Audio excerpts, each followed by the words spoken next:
Ladies and gentlemen, well, it's good morning on my part, but good evening to these two fine gentlemen over in Finland. I am joined with State and Knight the Ranger of Finnish symphonic black metal band Abstrakt. And gentlemen, how are you both doing on this fine evening? I'm doing good. Glad to be here. Thanks for having us. So pleasure is all mine. Thank you, and I'm having beer, so everything is fine. Excellent, and it's my pleasure to have you. I'm very glad you were able to come and be part of this, and I would like to let you both know you are the first ever Finnish band that is appearing on this channel. Ooh, nice. Rock on! So what's that like to hear, knowing that you're someone's first Finnish band to be interviewed? I don't know, maybe it will put a lot of pressure on us, but let's hope that it doesn't get the better of us. But yeah, it's cool. Like, I have a lot of admiration for Canadian bands, so anything that has anything to do with Canada, all on board. Awesome.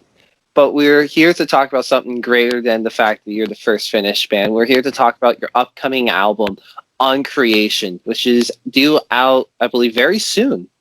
Mm-hmm. 25th. Yeah, that's right. Yeah, right? Just under 2 weeks right now. 25th. Yes, the 25th. Has it sunk in yet that your album is coming out very soon yet, or are you still just not in that state yet? Like, holy shit, our album's coming. It's pretty hard to say since our first album, Obsidian, came out 2013 or something, and this has been so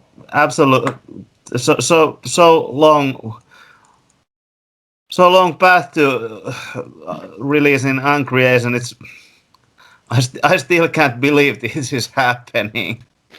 Yeah, I have kind of the same vibe because we have slaved over it quite a long time. I'm not sure if you know, but the recording process has not been the simplest possible one.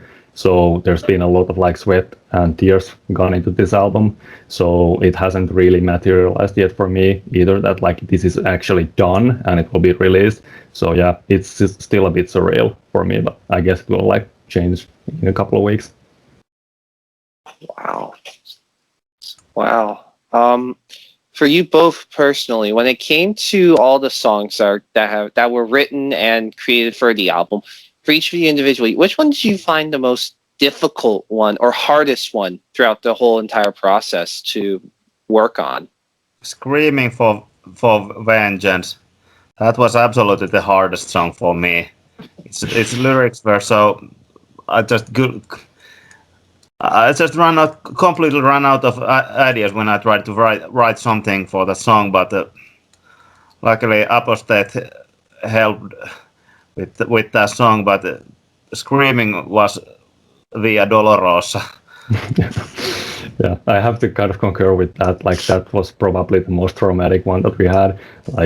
We had a discussion about this, I think it was Wednesday this week, and we basically all of the guys got together and talked about the experiences of writing and what kind of thoughts we had about the second album, and it was basically unanimous that Screaming was the problem child of the record. But considering that everybody is kind of fed up with that, it still turned out to be one of the strongest ones in my opinion of the second album. So it's kind of nice that all of the pain wasn't in vain. So I'm pretty stoked and I'm just glad it's over. Now, last month in January, I believe on the 21st or 23rd, you released the latest single, Ether Storm. What made you want to release that single as part of the singles to come out for this upcoming release? You want to take this or should I?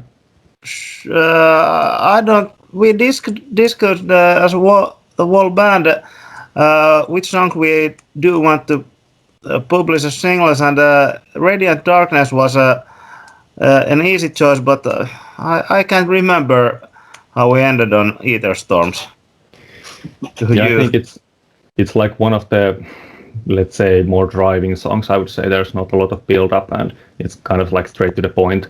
stuff. So it's good, at least from like, I think the reasoning was that it's kind of an easy way to kind of get to know the band. So it's kind of like throws you straight to the deep end of the pool. So not like 5 minutes of intro and like mystic chanting and stuff like that. It's just like straight up knuckles to the face stuff, like from the get-go. So I think that was it. Awesome. Cool.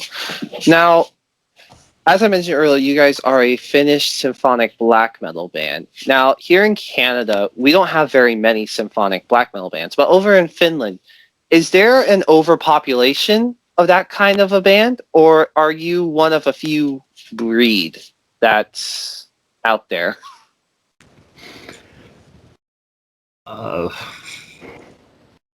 Well, here in Finland, we have the most metal bands compared to population in the whole world, but about just symphonic black metal bands, well, that's more like a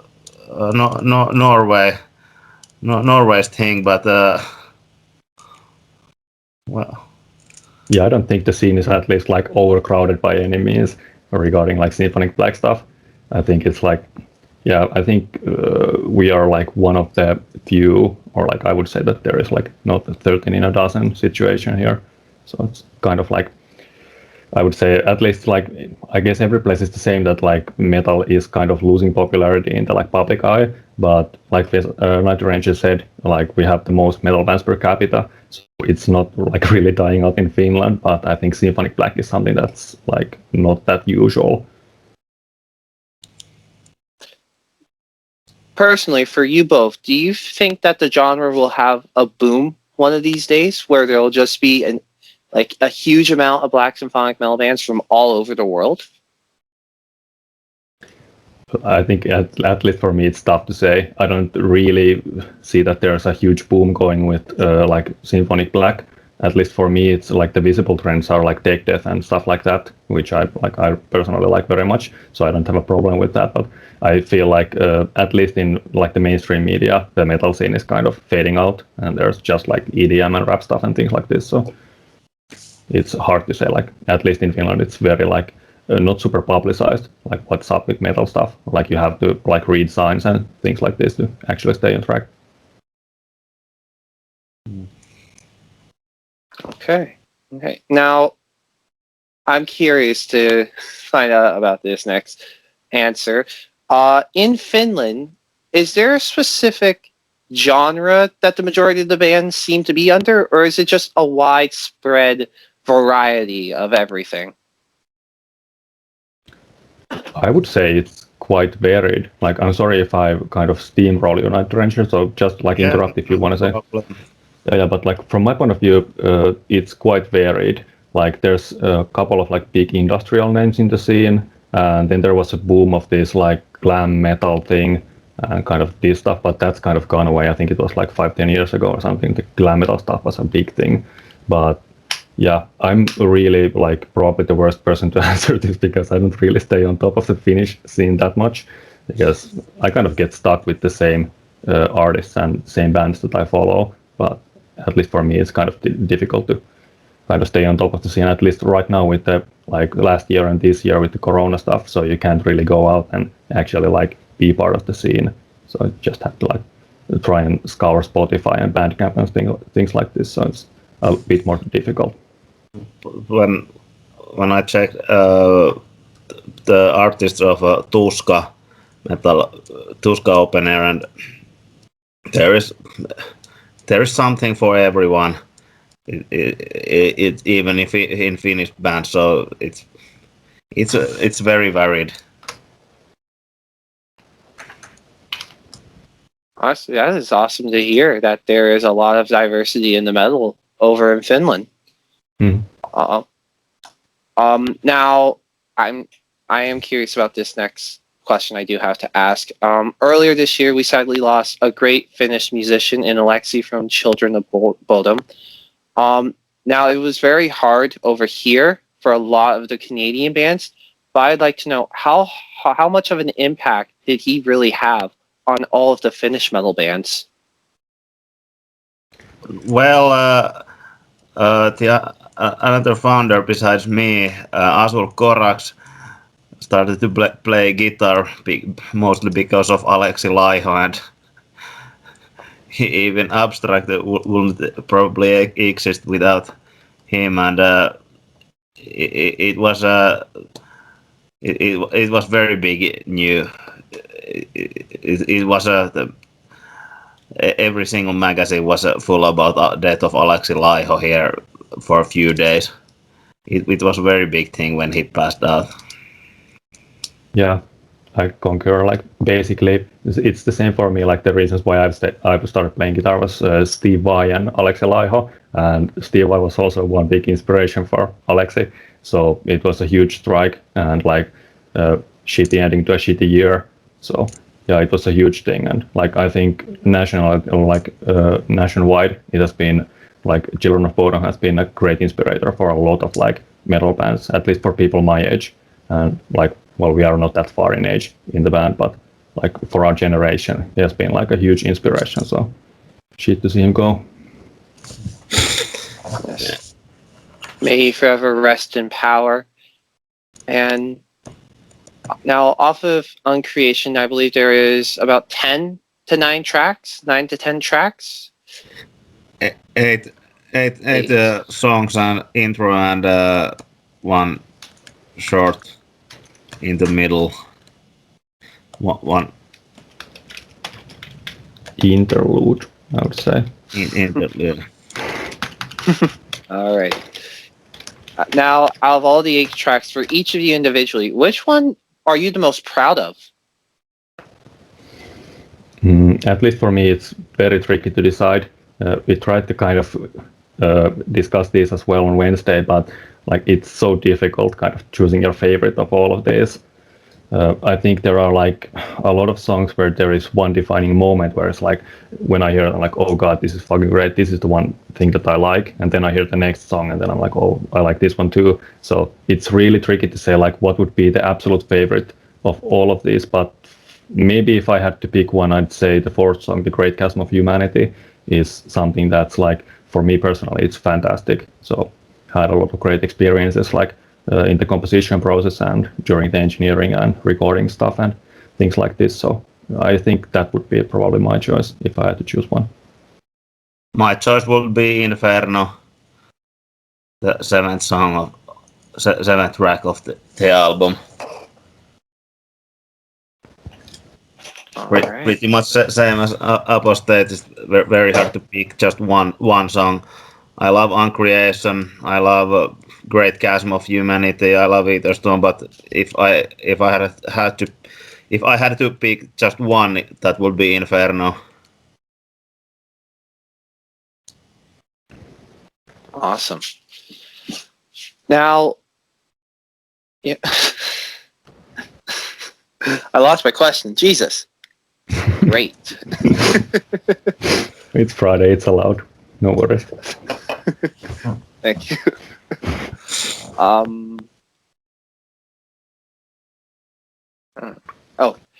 So I do have to say this. I really do like the album artwork. I think it's very nice and it's very beautiful. For both of you, what all went into deciding what the album artwork should be, and who ended up being the person that created the artwork? The artwork, some kind of a cosmic theme was pretty much pretty easy to choose. Just on creation. There was very cosmic themes and that kind of black hole eating everything. We had some ideas, and one my friend Tarant here, who she didn't make the artwork of our first album, but she created our logo when it was 2010 or something. And I asked her if she would be interested in making this artwork. Yeah, I think it was also right about that time when there was that first publicized image of a photo taken of a black hole. So it was like not super far, or like I think it was sometime before or sometime after, but like very close to like that point in time when we actually decided about the theme. But yeah, let's say that it was more of a coincidence than some kind of great pushing force for the artwork.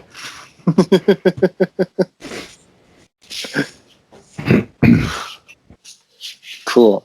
Now, for you both, personally, what has been the hardest part about doing all your press stuff throughout this annoying COVID situation? Well, it's a tricky question because for the first album, It's not a tricky question about what was the hardest thing about Corona. no, like doing press with the corona. But for the first album, we didn't basically have any kind of publicization or any kind of PR deals or things like this. So didn't end up doing that much in the PR sense. So I would maybe say that this has just been like a huge learning experience. So kind of getting to understand the game and then just trying to stay on top of it and trying to kind of keep up like where we've been mentioned and stuff like this. So staying on top of like notifications and things like this, and then answering these like meetings or like these interview requests and things like that. So yeah, I would say it's learning experience would be like the general answer from me. I clearly misheard something, so let's forget what I said. Alrighty. Well, gentlemen, I have one last question to ask you. It's a bit of a fun question we ask to all of our first-time guests who are appearing on the channel, just to test your metal knowledge. I have to warn you, I have Google open on the next computer. The answer is Lemmy. Yes! It actually is! Nice one. Because the question was, who would win in a fight, Lemmy or God? It's easy. That's a trick question. Lemmy is God. That is correct. I've seen Airheads. Higher guidance. I've seen Airheads too many times. Awesome. That is amazing. What a coincidence. Weren't expecting that, were ya? Nope. Blindsided.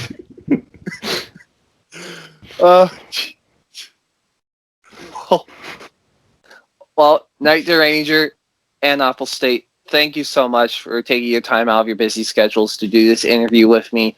I really do appreciate us making history by making you the first Finnish band to appear on this channel. Is there anything else you would like to say to the people that are going to be watching this on YouTube? Sure, at least check out our new album. It's going out 25th of February, like we said before. So try and check it out. It's going to be out on all of the major platforms, so Spotify, Tidal, Amazon Music, whatever. If you can think of it, it will probably be there. So I hope you give it a listen, and it was at least a pleasure for me to be a part of this interview. So thanks to you as well. And don't forget to watch the most epic music video that has ever been created. The video of Ether Storms. Yeah. Easily found in YouTube. Clearly, you haven't seen that. Not yet, but I'm going to after this interview, and I will definitely share the link to it in the description of this video. And please tell us your tell us your reaction to that video. That will be an experience. Yeah, let's say it's a bit avant-garde.